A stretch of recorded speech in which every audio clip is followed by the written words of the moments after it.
ఏపీలో పోలింగ్ అనంతరం జరిగిన అల్లర్లపై సిట్ విచారణ వేగవంతం చేసింది. తాడిపత్రి, నర్సరావుపేట, తిరుపతిలో సిట్ విచారణ కొనసాగుతోంది. అల్లర్లపై నమోదైన కేసుల వివరాలు పరిశీలించింది సిట్. కేసులు నమోదైన అరెస్టు కాని నేతలు ఎక్కడున్నారనే అంశంపై ఆరా తీసింది. సీసీటీవీ ఫుటేజ్లు, వీడియోలు, ఫోటోస్ ద్వారా కొత్త కేసులు నమోదు చేయనుంది. ఇవాల్టితో విచారణ ముగియనుండడంతో సాయంత్రానికి నివేదికను ఇచ్చే అవకాశం ఉంది. అల్లర్లకు సంబంధించి ఇప్పటి వరకు 7 కేసులు నమోదయ్యాయి. 91 మందిని అరెస్ట్ చేశారు. ఈ అల్లర్లకు కారణమేంటి అనే కోణంలో సిట్ విచారణ జరుపుతూ ఉంది.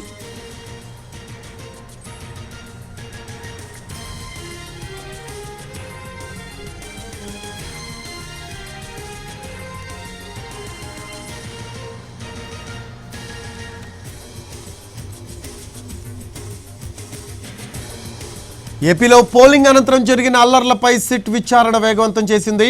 తాడిపత్రి, నర్సరావుపేట, తిరుపతిలో సిట్ విచారణ కొనసాగుతోంది. అల్లర్లపై నమోదైన కేసుల వివరాలు పరిశీలించింది సిట్.